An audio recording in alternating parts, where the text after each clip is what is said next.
for number 25. And one thing I'm going to tell you guys is we want to write the problems down. I mentioned that. I try to model that in class when I can. Okay? But if I'm going to be helping you with homework, you have to write down what we're doing here. So we are given a few things. We are given that the secant of alpha equals -5/3. And by the way, I know that some students were telling me that as soon as we get to these other trig functions, I panic. I give up, all right? And so what I'm going to tell you guys is that as soon as I see that, I might even jot down for myself what that means. Because the secant is actually 1 over the what? 1 over the cosine. It's the reciprocal of the cosine. So what some students would do right away is they'd say, all right, let's write down that this means the cosine of alpha equals what? -3/5. It's the reciprocal. That's right. Thanks, Tom. So you might jot that down right away. Okay? So now, let's see where I'm at. The secant is that. They also told me that alpha is somewhere between pi over 2 and pi. So what I'd like you to do next is try to draw a picture of alpha. We know that the cosine of alpha is -3/5. And what does this tell me? This tells me what quadrant I'm in, right? Between pi over 2 and pi, what quadrant is that? Talk to the person next to you about that. See if you can sketch a little picture, and then we'll go from there.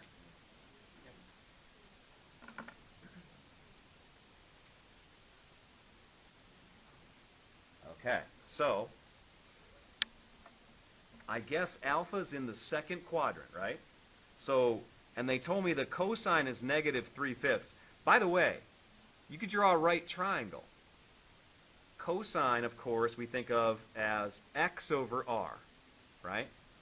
So it's 3 in this direction, and it's 5 for the hypotenuse of the right triangle. And what I told you is that last time when I used to do this, I would write a negative there, even though I know it can't be negative. The point up here would be -3 comma whatever the y value is. And by the way, do you guys know the y value? 4. How many people know that? How do you know it? 3, 4, 5, right triangle, or you do the Pythagorean theorem. But somehow, yeah, you get that that's a 4. Okay?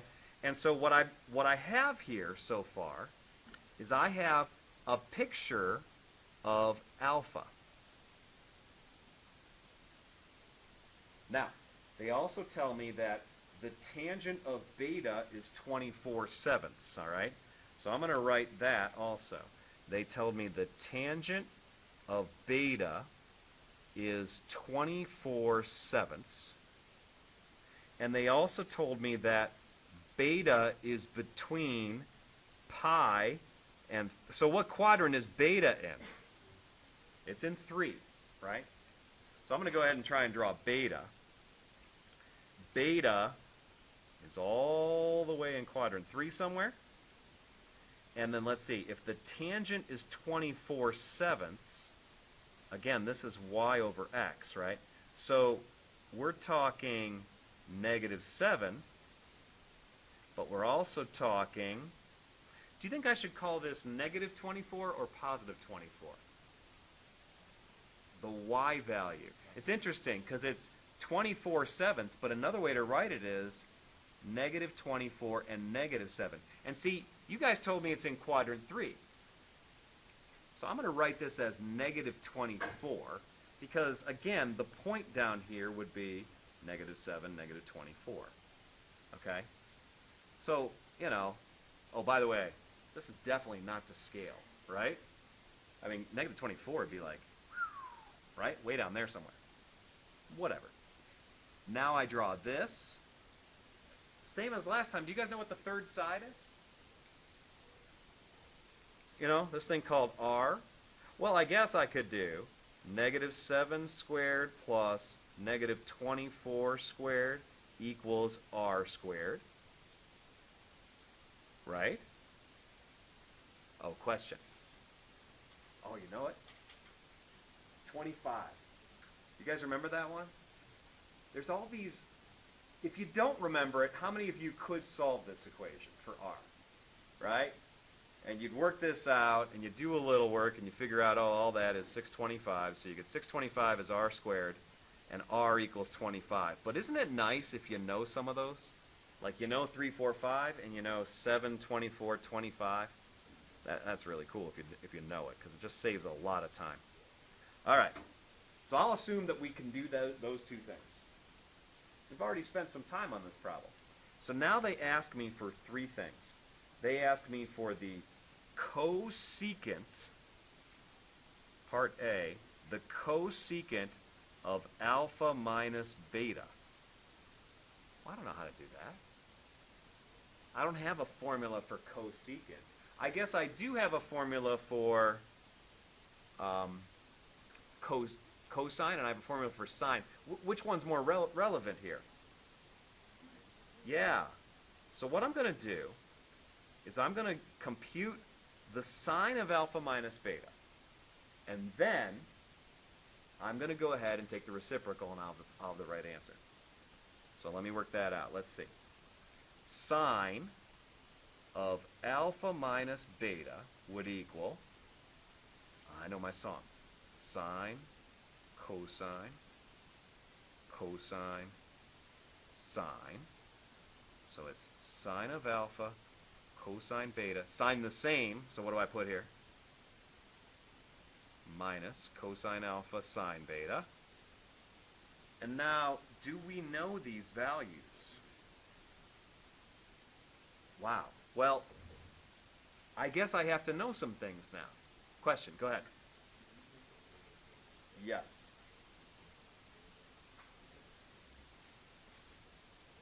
How's that? Okay, so it's bigger now. And basically, I have to fill in these values. And to fill in the values, the sine and cosine, what I'm going to have to do is look at the picture. I mean,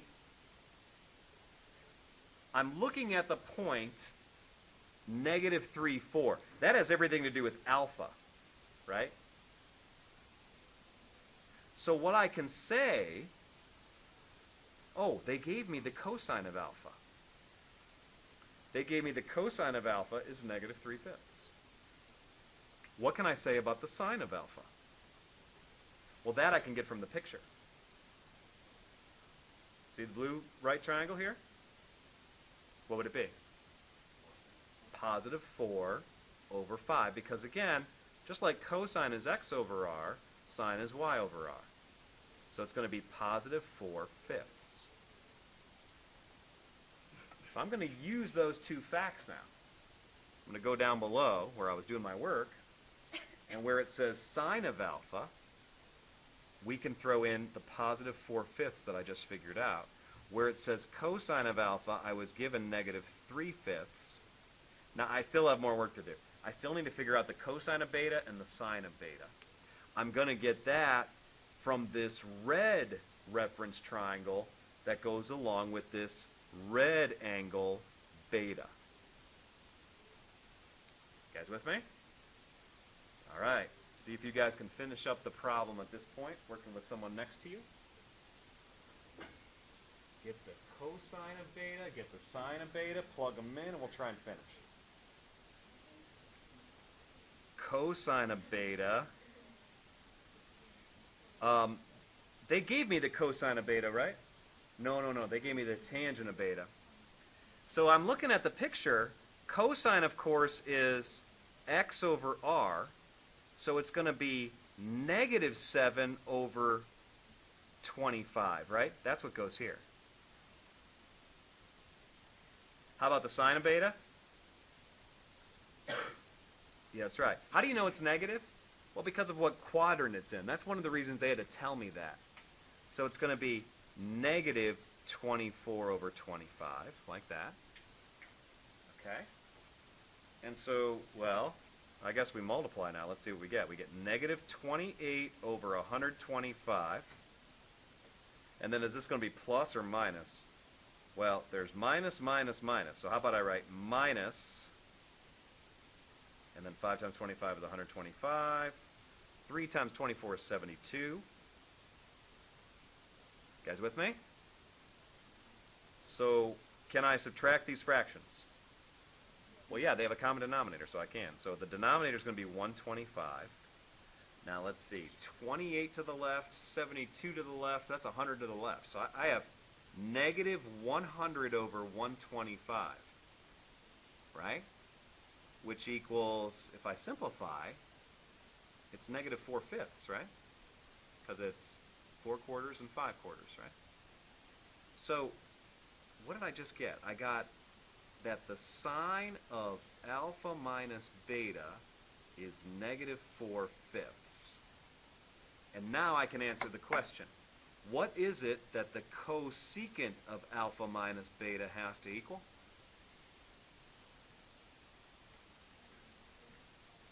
Would it be plus or minus? Negative 5 over 4.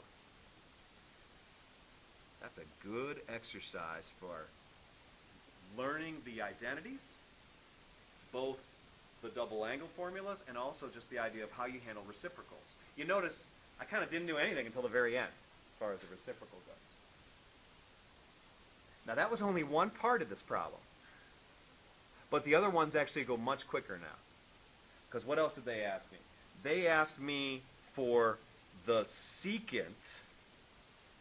This is part B. I'll just kind of mention up here. The secant of alpha plus beta. All right? So what do you think I'm going to start with if I do that problem?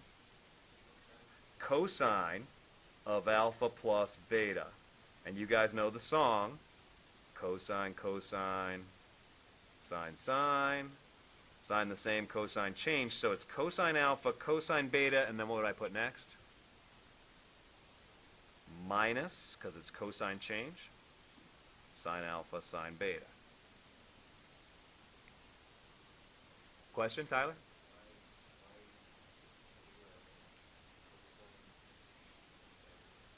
Oh, that's a good question. Why is the cosine the starter? Because we had secant. And secant, by definition, do you know what it's the reciprocal of? It's the reciprocal of the cosine. So anytime you have secant, start with cosine. Anytime you have cosecant, start with sine. Now, what about cotangent? Cotangent is the reciprocal of tangent. But here's the thing. I don't have tangent in my song. Right? So let me help you a little bit here with how I would do part C. I'll give you the hint. All right. Right here, I guess I'll finish with part C. Part C says cotangent of alpha plus beta, right?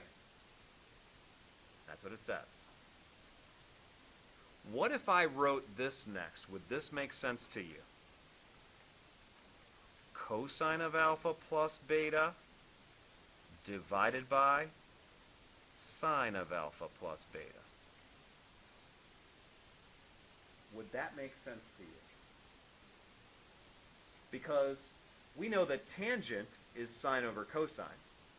So if I have cotangent, I can write cosine over sine. You guys with me? Now, let me ask you, can I do an identity for the green cosine? Well, yeah, that's what I was just going to do up here, right? Do we have an identity for the green sine? Well, yeah. And if I use the picture, I can fill in all the pieces. But if you think I'm doing that now, you're wrong. All right? That's you guys for homework. For Thursdays, we're going to try and clean this one up a little bit. Okay? So I need a new page for that. Here I go, 21. Okay. So this is 10.4, number 21. And they're asking me to find the secant of negative pi over 12. Now, you might say to me, Paul, how do you know to use the song for this one? Okay? And some of it, I must admit, is experience. Let me ask you this, though, guys. If that didn't say 12, if it said 6, would you be able to do the problem? Yes, you would, because you guys know the unit circle. So let's pretend for a minute that it said negative pi over 6. Where would I be looking? Well, there's positive pi over 6, right? So I would look down here. It's not filled in right now. And since it said secant, I would be looking at the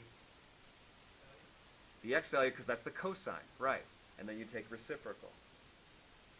So there's a couple things going on here. First of all, it says secant of negative pi over 12. I'm going to say right away, that's 1 over the cosine of negative pi over 12. So what am I going to do? I'm going to start with the cosine. And then I'll take the reciprocal at the end. Start with cosine of negative pi over 12. Now, the problem is, I don't have that one memorized. I mean, I guess I could use a calculator, but it wants exact values. It's not what they wanted. They wanted me to use an identity to get it. Okay? So let's watch how this works. Where it says cosine negative pi over 12, here's what I'll do. I'm going to try and write it as a cosine of, well, maybe either alpha plus beta or alpha minus beta. Do you think I should use plus or minus here? I think minus. Now watch this, because it's going to end up negative, right? So let me try this. 3 pi over 12 minus 4 pi over 12. And you might say, Paul, how'd you come up with that? Well, I guess because I know that I like when the denominators are things like 3 or 4 or 6, and those numbers all go into 12. Some of it's experience. I have a huge advantage because I kind of know. But if I give you that hint, can you do the problem now? Well, let's see. What would we do next? We would write, let's simplify that. That's really the cosine. What's the first fraction? Pi over 4. Is that one you guys know? It is, right? Minus, and where it says 4 pi over 12, what am I going to write? We could simplify that, and that's pi over 3. And now, let's see if that helps. Well, I need to use the song at this point, right? Cosine of alpha minus beta equals sine, cosine, cosine, cosine, cosine, sine, sine. So you know what we're going to, and sine the same, cosine, change. So what am I going to do? I'm going to write cosine of pi over 4 times cosine of, what should that be? Pi over 3, right? Because that's my alpha and my beta. Sorry about the sloppiness there on the pi over 3. And then I have a plus sign. And it's funny because you'll actually need signs for this problem too. You'll need the sine of pi over 4, and you'll need the sine of pi over 3. And this is where that unit circle is so important. To finish the problem now, I need to look at things like these green ones, the sine and cosine of pi over 4, and the blue ones there, the sine and cosine of pi over 3. All right, so here I go. Let's see, cosine of pi over 4, that's what? Square root of 2 over 2. So is the sine of pi over 4 over 4. I'll write that in now, square root of 2 over 2. Cosine of pi over 3, What is that? That's 1/2. I got to think about it. I got to look again, right? Makes a difference. That one's 1/2, and then the sign is radical 3/2. So this is 1/2, and this one is the square root of 3/2. Can I simplify this big mess?